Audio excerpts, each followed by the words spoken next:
जब आप ये वीलॉग देख रहे हैं, मैं सुबह के वक्त ये रिकॉर्ड कर रहा हूँ और आज जो है वो तारीख है 25 और सुबह के वक्त आप ये वीलॉग देख रहे हैं। तो आज दो डेवलपमेंट अभी होने वाली है थोड़ी देर में, या इस वक्त हो रही हैं जब आप ये सुन रहे हैं, या हो चुकी हैं। ये बड़ी डेवलपमेंट्स हैं। इनमें एक तो ये है कि इमरान खान साहब का केस लगा हुआ है और ये इस्लामाबाद हाई कोर्ट में है। 8 महीने इमरान खान साहब के वकला ने कोशिश की उनका केस लग जाए। ये एक्चुअली एक केस नहीं है, 2 केसेस हैं इमरान खान साहब के, जो दोनों ही नहीं लगने दिए जा रहे और दोनों में टेक्निकली इमरान खान साहब को परेशान किया जा रहा है। एक तो अलकादर यूनिवर्सिटी वाला केस है जिसमें इमरान खान साहब के खिलाफ फैसला दिया गया था, क्योंकि अडियाला जेल में जो भी अदालत लगती है, जो भी जज आता है, उसको मजबूर किया जाता है कि वो इमरान खान के खिलाफ फैसला दे। तो वो पहले भी फैसले खिलाफ आते रहे, अब भी आइंदा खिलाफ ही आएंगे ऐसा लगता है। बहरहाल इमरान खान साहब के खिलाफ जो अलकादर यूनिवर्सिटी वाला केस आया था वो उसमें जमानत करवाना चाह रहे थे, क्योंकि उसी एक केस में इमरान खान साहब गुज़िश्ता कई महीनों से गिरफ्तार हैं। अगर वो जमानत हो जाती तो 8 महीने तक उसको लटकाया गया मामले को, और 8 महीने तक लटकाने के बाद पीटीआई ने बहुत कोशिश की, उनके वकला ने बहुत कोशिश की, तो अब आज के दिन में वो केस लगा हुआ है। आज के दिन तक इमरान खान साहब की जो गिरफ्तारी है जेल के अंदर, वो सिर्फ एक मुकदमे में है और वो यही मुकदमा है। अगर आज इमरान खान साहब को बेल मिल जाए तो वो एक आज़ाद आदमी है, वो बाहर आ सकते हैं। लेकिन जो पैटर्न है वो ये बता रहा है कि जैसे ही इमरान खान साहब का एक केस खत्म होने लगता है तो पहले दूसरे में सजा दिलवाई जाती है, फिर पहले वाला केस खत्म किया जाता है। तो अब सजा किसमें दिलवानी है? वो एक मुकदमा बहुत तेजी से चलाया जा रहा है अदालत में, और जो मुकदमा अदालत में तेजी से चलाया जा रहा है वो तोशाखाना 2 है। तोशाखाना के साथ 2 क्यों लगता है, जरा कभी आपने ये सोचा है? मामला ये है कि ये इमरान खान साहब पे तोशाखाना के हवाले से पहले 2 मुकदमा पहले चलाए जा चुके हैं। अब ये एक और मुकदमा है जो इमरान खान साहब के ऊपर तोशाखाना के हवाले से चलाया जा रहा है। यानी एक ही नौयत का मुकदमा है, उसको अलग अलग करके अलग अलग अदालतों में लगा के अलग अलग सजाएं दिलवाई जा रही हैं, ताकि मैक्सिमम टाइम इमरान खान साहब को जेल के अंदर रखा जा सके। इमरान खान साहब ने इसमें भी एक अपील दायर की हुई है कि जनाब ये रोका जाए ट्रायल, और ये ट्रायल नहीं हो सकता। बरीयत की इमरान खान साहब ने दरखास्त दी हुई है, लेकिन वो भी केस नहीं लग रहा। अच्छा, वो केस ना लगने के पीछे भी एक लंबी कहानी है जो काफी अरसे से चल रही है। जरा थोड़ा सा आपको उसके बारे में बता देता हूं। साकिब बशीर साहब ने उसको बड़ा अच्छे तरीके से एलेबोरेट किया है। बड़े सीनियर कोर्ट रिपोर्टर हैं, जिन लोगों से मैं कोर्ट के मामला सीखता हूं उनमें एक साकिब बशीर साहब भी हैं, बड़े मेहरबान है। मैं कभी कभी फोन कर लेता हूं, उनकी मेहरबानी, वो चीजें बता देते हैं। वो ये कहते हैं, और उनके लिए भी हैरान कुन है, वो कहते हैं ये भी एक क्लासिकल केस है जिसमें तोशाखाना 2 केस ट्रायल के शुरू में ही एक बरीयत की दरखास्त इमरान खान साहब की जानिब से इस साल 15 जनवरी के लगभग दायर हो गई थी। आज 24 सितंबर तक 0 पर यह केस खड़ा है। यानी 24 सितंबर हो गया, 15 जनवरी से लेकर लगभग 9 माह हो गए हैं और इमरान खान साहब का केस नहीं लग रहा। जस्टिस इनाम अमीन मिन्हाज सुन रहे हैं ये केस, और किस्सा कुछ ऐसे हुआ कि ये केस लगा था सबसे पहले मियां गुल हसन औरंगजेब के सामने। उन्होंने कहा कि इसके ऊपर जो एतराज है वो खत्म किए जाएं। तो 20 जनवरी को ये जस्टिस इनाम अमीन मिन्हाज एडिशनल जज बन गए। फिर एतराज जब खत्म हुए तो ये केस जाना तो वापस चाहिए था उसी जज के पास जिसके पास पहले लगा हुआ था, क्योंकि उन्होंने तो कहा था एतराज खत्म करवा ले और वापस यहीं पे ले आए एतराज खत्म करके। लेकिन हुआ यह कि जब केस के एतराज खत्म हुए तो ये केस बजाय इसके कि लगता जस्टिस मियां गुल हसन औरंगजेब साहब के पास, ये चीफ जस्टिस आमिर फारूक साहब ने, जो नए जज आए थे, कच्चे जज यानी एडिशनल जज, उनके सामने 23 जनवरी को ये केस लगा दिया, और तब से लेकर अब तक ये केस सुना ही नहीं जा रहा। अब ये मामला मैं और भी इसमें बहुत सारी चीजें बता सकता हूं, लेकिन इसको यहां रोक लें। तो ये केस इसलिए नहीं सुना जा रहा कि वहां पे भी इमरान खान साहब तोशाखाना 2 में फारिग होते हैं, और यहां इमरान खान साहब जो हैं वो अलकादर में भी फारिग होते हैं। तो अगर ये 2 केस उड़ जाते हैं तो इमरान खान साहब को फिर अंदर रखना सिर्फ 9 मई का कोई मुकदमा बना के मुमकिन होगा, और 9 मई के मुकदमे में सुप्रीम कोर्ट ऑफ पाकिस्तान पहले ही कह चुकी है कि इमरान खान तो गिरफ्तार थे, अंदर थे, और उन्होंने सुप्रीम कोर्ट के अंदर खड़े होकर कहा कि ये जो कुछ भी हुआ बाहर, ये अच्छा नहीं हुआ। उन्होंने उसके ऊपर अफसोस का इजहार किया इमरान खान साहब ने, और ये उस रिएक्शन के नतीजे में हुआ जो इलीगल एक्शन किया गया था रेंजर्स की जानिब से इस्लामाबाद हाई कोर्ट में। ये है टोटल कहानी। अब आज अदालत में क्या होने जा रहा है जाकर देख लेते हैं। 11:30 बजे अदालत में पहुंचेंगे सब लोग, कोर्ट रूम नंबर 1 में, जहां chief justice Islamabad high court और दीगर लोग ये सुनेंगे इमरान खान साहब ने इसी चीफ जस्टिस के बारे में कहा कि इन्हें थर्ड अंपायर बनाना चाहिए। अगर पाकिस्तान ने मैच जीतना है तो आसिम मुनीर को और मोहसिन नकवी को ओपनर भेजो, कादी फायद ईसा को और सिकंदर सुल्तान राजा को अंपायर बनाओ, और थर्ड अंपायर लगाओ जस्टिस डोगर को, जो केस ही नहीं लगने देते। भारत देखते हैं इमरान खान साहब की अपील में आज अदालत में क्या होता है। बड़ी तादाद में पाकिस्तान तहरीक इंसाफ के अरकान असम्बली वहां पहुंचे, इसका बंदोबस्त किया जा रहा है। देखते हैं कौन पहुंचता है कौन नहीं पहुंचता। दूसरी नाजरीन बड़ी खबर आज की एक और है, ये खबर जरा आप देखिए। ये एक होने जा रही है गोल मेज कॉन्फ्रेंस वकला की। ये 2 साल पहले भी हुई थी। गालिबन ये उस वक्त हुई थी जब मैं या तो ISI की कैद में था या मैं नया नया बाहर आया था, क्योंकि मुझे कुछ याद नहीं है इसके बारे में। मैं खबरें नहीं भूलता, मुझे 15 साल पुरानी खबर भी याद होती है। लेकिन ये खबर अगर मेरी नज़र से नहीं गुजरी तो इसका मतलब ये है कि या तो मैं उस वक्त ISI की कैद में था, या ये उस वक्त हुई या उसके बाद उस वक्त हुई जब मैं खबरें नहीं देख रहा था, मुझे आइडिया नहीं था, मैं बीमार था। तो नाज़रीन 26वीं आईनी तरमीम, इस्लामाबाद हाई कोर्ट में आइन और कानून की पामाली, अदलिया के वकार की धज्जियां बखेरने की साजिश और आज़ाद अदलिया का गला घोंटने की जो कोशिशें हो रही हैं, उनके खिलाफ वकला की एक गोल मेज कॉन्फ्रेंस हो रही है। अब इस कॉन्फ्रेंस में कौन कौन है, ज़रा ये नाम आप देख लीजिए। सरदार लतीफ़ खोसा, एतजाज़ एहसन, हामिद खान, पूरी तहरीक इन्होंने चलाई थी। ये साबिक सुप्रीम कोर्ट बार एसोसिएशन के सदर हैं, और इसके बाद सुप्रीम कोर्ट बार एसोसिएशन के साबिक सदर एतजाज़ एहसन भी हैं। इसके बाद अली अहमद कुर्द, ये भी सुप्रीम कोर्ट बार एसोसिएशन के साबिक सदर हैं। मुनीर मलिक, ये भी सुप्रीम कोर्ट बार एसोसिएशन के साबिक सदर हैं। फिर बैरिस्टर अली जफ़र, ये भी इसी ओहदे पर रह चुके हैं माजी में। और काजी अनवर, ये भी साबिक सदर सुप्रीम कोर्ट बार एसोसिएशन रह चुके हैं। ये बड़े सीनियर वकला हैं। इनमें से 6 ऐसे हैं जो साबिक सदर हैं सुप्रीम कोर्ट बार एसोसिएशन के, और लतीफ़ खोसा साहब साबिक गवर्नर भी हैं, और आप उन्हें अच्छी तरह जानते हैं, वो बहुत सारे ओहदों पे काम कर चुके हैं। तो ये तो है चंद सीनियर वकला। बाकी जो वकला हैं वो आपको वहां नजर आ जाएंगे। तो ये गोल मेज कॉन्फ्रेंस होने जा रही है इस्लामाबाद में आज के दिन में, सुबह 11 बजे से लेकर शाम 5 बजे तक ये जारी रहेगी। 6 घंटे ये वकला बैठेंगे और वहां से कोई लायामल लेकर निकलेंगे। शाम को जो इनकी प्रेस ब्रीफिंग है उस पर मैं आपको बताऊंगा कि इन्होंने क्या फैसले किए और मामला किस तरफ जाएगा। बहरहाल ये इस्लामाबाद में होने जा रही है। अब इसका रिजल्ट देखते हैं कि क्या निकलता है। इमरान खान साहब का एक स्टेटमेंट भी है, वो स्टेटमेंट चले बाद में आपके सामने रखता हूं, लेकिन पहले आप ये देखें कि पाकिस्तानी जो है ना, वो अब डोनाल्ड ट्रंप के सामने बिछे हुए हैं।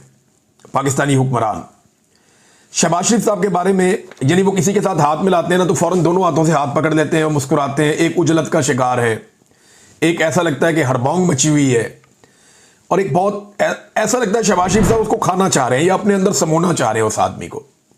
हर आदमी के फैन बन जाते हैं जाके। एथोपिया का कोई सरबराह मुमलिकत मिल जाए तो उसके साथ, रवांडा से मिल जाए उसके साथ, नाइजीरिया से मिल जाए उसके साथ, किसी छोटे मोटे सेंट्रल एशिया का मुल्क का मिल जाए उसके साथ, नेपाली, श्रीलंकन, कोई भी। ये शहबाज शरीफ साहब एक अजीबोगरीब किस्म के फोबिया का शिकार है।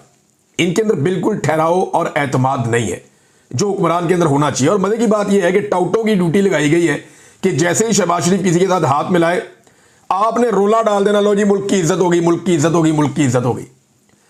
भाई क्या पाकिस्तान जैसा मुल्क जिसके पास एटमी कुव्वत एक सलाहियत है, पाकिस्तान के पास दुनिया में बेहतरीन, पाकिस्तान के पास एसेट्स मौजूद हैं, वसाइल बहुत ज्यादा हैं पाकिस्तान के पास, दुनिया की एक ताकतवर फौज पाकिस्तान के पास है, नौजवानों की एक बहुत बड़ी आबादी पाकिस्तान के पास है। 25 करोड़ आबादी का मुल्क है ये, जो इतना तगड़ा, इतना बड़ा मुल्क जिसके पास बेहतरीन बंदरगाहें हैं, दुनिया का बुलंद तरीन चोटियों का सिलसिला पाकिस्तान के पास है, ग्लेशियर से लेकर डेजर्ट तक हर चीज आपके पास है, शानदार दरिया इस मुल्क के अंदर बहते हैं, बेहतरीन कल्चर है इस मुल्क का। क्या उस वजीर आजम या उस मुल्क के वजीर आजम की इतनी औकात है, या उस मुल्क की ये बहुत बड़ी कामयाबी है कि किसी और मुल्क का वजीर आजम या सदर, जिस मुल्क की हैसियत पाकिस्तान से बहुत कम है, वो सिर्फ हाथ मिला ले? तो जनाब उसने हाथ मिला लिया, पाकिस्तान की बहुत इज्जत अफजाई हो गई। भाई हाथ तो कोई भी किसी से मिला सकता है। क्या हमारा वजीर आजम इस लेवल पे लाया जा चुका है? जब आप जाली फार्म 47 पे होंगे ना, तो फिर यही चीजें आपके साथ होंगी। पाकिस्तान में इज्जत देता कोई नहीं है, बाहर लोगों को जबरदस्ती मिलते फिरते हैं।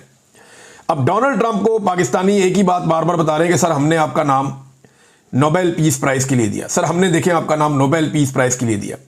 हमें लगता है कि आपसे ज़्यादा हकदार कोई नहीं है। तो डोनाल्ड ट्रंप साहब की जो है वो गेम उठाई जा रही है। बार बार डोनाल्ड ट्रंप साहब को जो है वो ये कहा जाता है कि जनाब आपसे बेहतर कोई नहीं है, और बड़े पॉजिटिव जेस्चर्स वहां दिए जाते हैं, मीठे मीठे मुंह बनाए जाते हैं उनके सामने, और ऐसा शो किया जाता है कैमरे में जैसे कोई सालों पुरानी दोस्ती है। हालांकि मुझे नहीं लगता ट्रंप को इनका नाम भी याद होगा। ट्रंप को तो जिसके साथ बैठ के खाना खाया फील्ड मार्शल आसिम मुनीर साहब, उनका नाम याद नहीं था। उसने एक जर्नल कह के मुखातिब किया, तो उसने ये भी नहीं बताया कि कौन सा जर्नल, क्या, किस तरह, वो कोई नहीं, नाम भी नहीं पता था उसको। तो अब नाजरीन आप इस बात पे आ जाएं कि हमें इज्जत कितनी मिल रही है। ये जरा तस्वीर आप देखें, ये मुसलमान मुल्कों के साथ डोनाल्ड ट्रंप बैठा है सामने, डोनाल्ड ट्रंप के साथ दीगर मुल्कों के रहनुमा बैठे हुए हैं। ये आपको तैयब उर्दगान भी नजर आ रहे हैं। यहां शहबाज शरीफ साहब को एंड में लाके बिठाया हुआ है, और शहबाज शरीफ साहब के बाद जो सरबराह मुमलिकत है उनकी लाइन खत्म हो जाती है। यानी सरबराह मुमलिकत के झुरमट में जो डोनाल्ड ट्रंप बैठा, तो जो आखिरी आदमी बैठा नजर आ रहा है ना सरबराह मुमलिकत के तौर पर, वो आपका वजीर आजम है शहबाज शरीफ, सबसे दूर बैठाया। और उसके बाद वजीर खारजा की लाइन आ जाती है। यानी शहबाज शरीफ के बाद सऊदी वजीर खारजा है। अब अगर मियां साहब का बस चलता तो ये सऊदी वजीर खारजा को अपनी जगह पे बैठा के एक बंदा और उधर बैठ जाते, इनका बस चलता तो, क्योंकि ये सऊदीज को, बाकी लोगों को इतनी रिस्पेक्ट देते हैं।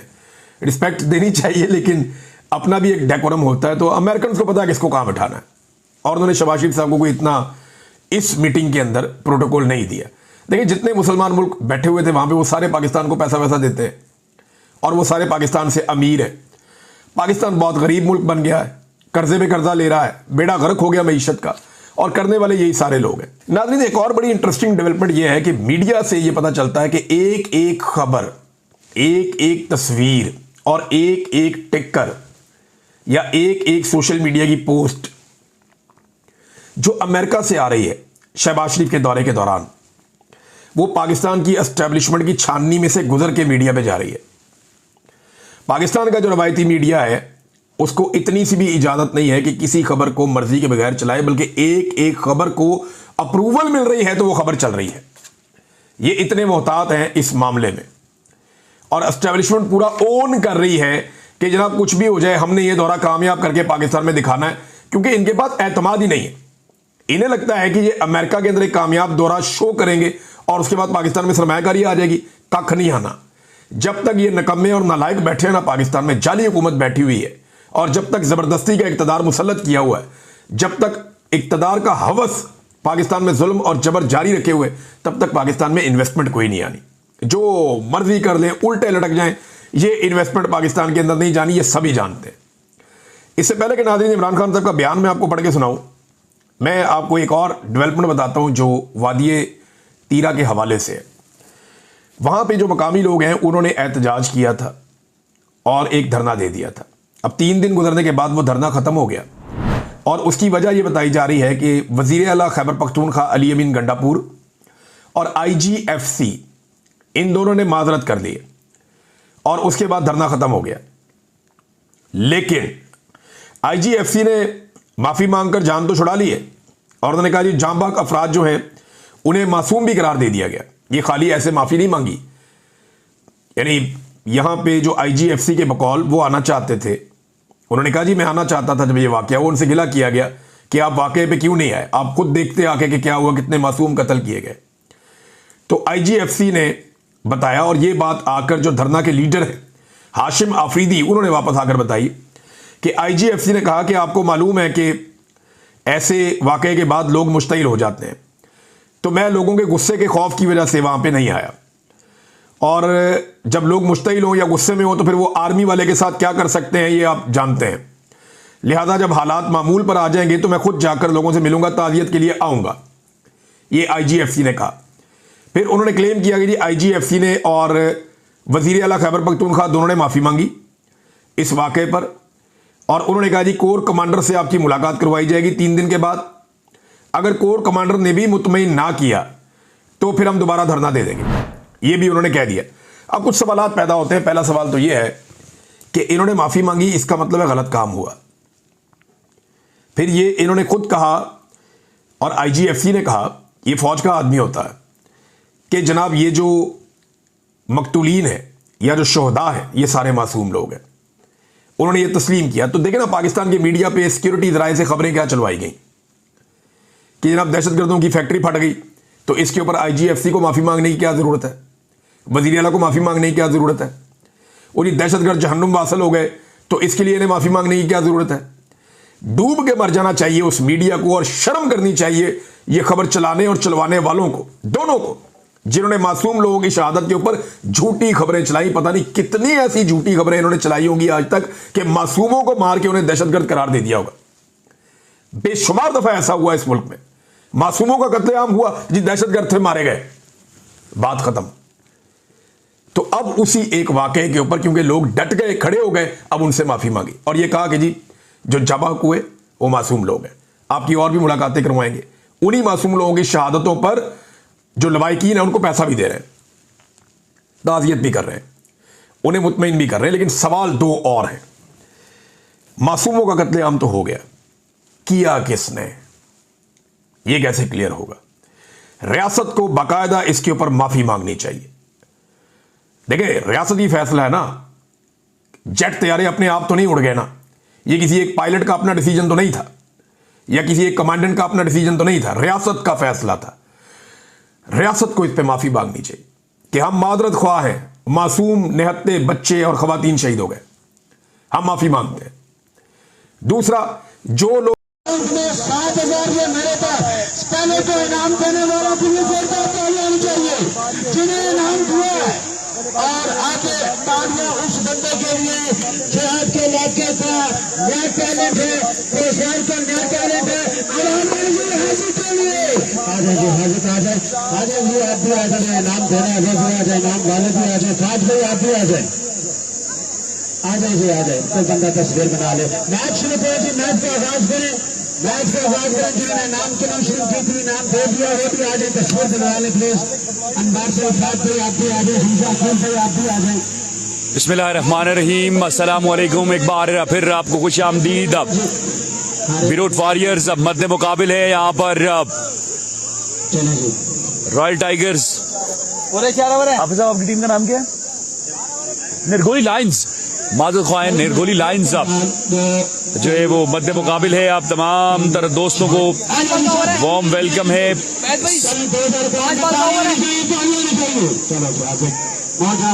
रवात क्रिकेट ग्राउंड, रवात सुपर लीग में पहला गेंद हमीद पठान करेंगे, जबकि सामने उबैद कराची। आज के दिन में बड़ी शानदार बॉलिंग का मुजाहरा किया है उबैद कराची ने। बैटिंग कैसी करेंगे ये देखना होगा। उबैद कराची, पहला गेंद है, उबैद कराची ने आड़े हाथ लिया और गेंद को फेंका है बाउंड्री लाइन के बाहर। 6 रन के लिए चला जाएगा उबैद फ्रॉम कराची। बॉलिंग बड़ी दमदार करते हैं, बड़ी जानदार गेंदबाजी करते हैं, बल्लेबाज भी कमाल हैं, लेकिन आज उस तरह अभी तक बल्लेबाजी नहीं कर सके। जो टीम यहां से हारेगी उसका सफर खत्म हो जाएगा और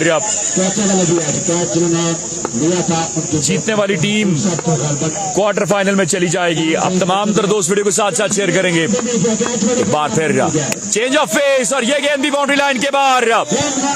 2 गेंदें, 2 बुलंद, दोबारा छक्के।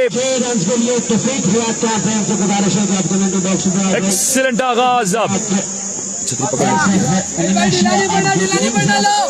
एक्सीलेंट आगाज यहाँ पर उबैद फ्रॉम कराची का। इब्तिदाई 2 गेंदों पर आड़े हाथों लिया है। वीडियो को साथ साथ शेयर करना है सारे दोस्तों ने यार। Keep sharing the video guys और भरपूर अंदाज में हमारा साथ देंगे। साद अब्बासी, आपको खुश आमदीद, बाकी दोस्तों को भी वेलकम। जितने भी दोस्त एक बार फिर बैक ऑफ लेन गेंद सीधा विकेट कीपर के हाथों में, डॉट डिलीवरी हो जाएगी। रिव्यू देखना चाहेंगे लेकिन आई थिंक सो फैसला है। Islamabad cricket HD cricket Rizwan Arshad, मरी हजारा टेप बॉल पर आपने तमाम तर मुकाबलों को शेयर करना है जी। व्हाइट बॉल हो गया है, व्हाइट बॉल हो गया है, 13 रन हो जाएंगे। आप तमाम तर दोस्त वीडियो को साथ साथ शेयर करेंगे और भरपूर अंदाज में हमारा साथ देंगे। Keep sharing the video guys. Usama Ali Sialkot आज उन्हें शिकस्त हो गई है और वो टूर्नामेंट से आउट हो गए हैं। बहुत अच्छा गेंद, उतना ही अच्छा इनसाइड एज लगा है और गेंद जो है वो हमारे ट्राइपॉड को आगे टकराया है। बिल्कुल ओके हो गया है, डोंट वेरी, सेटिंग हो गई है, बेफिक्र रहें आप। अब तमाम तर दोस्त वीडियो को भी साथ साथ शेयर करेंगे यार, keep sharing the video guys. एक बार फिर आप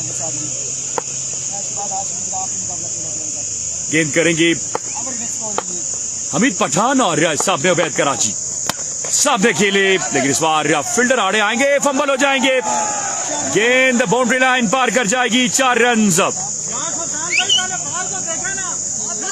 4 रन हो जाएंगे और टीम ओनर खुश नहीं है इस एफर्ट से और उन्होंने फील्डर्स को कहा है पहले गेंद को फॉलो करें, उसके बाद जो है वो गेंद को अपने हाथों में लें। बहरहाल 1 रन था, 4 आ गए और अब स्कोर का मजमू 17 पर जा पहुंचा है। करीम रजा, एम.ए. अब्बासी,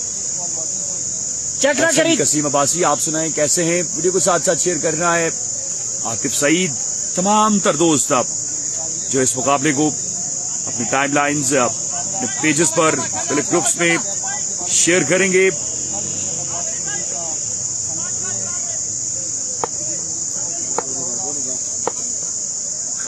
हमीद पठान एक बार फिर नए जज्बे के साथ बिल्कुल तैयार हैं।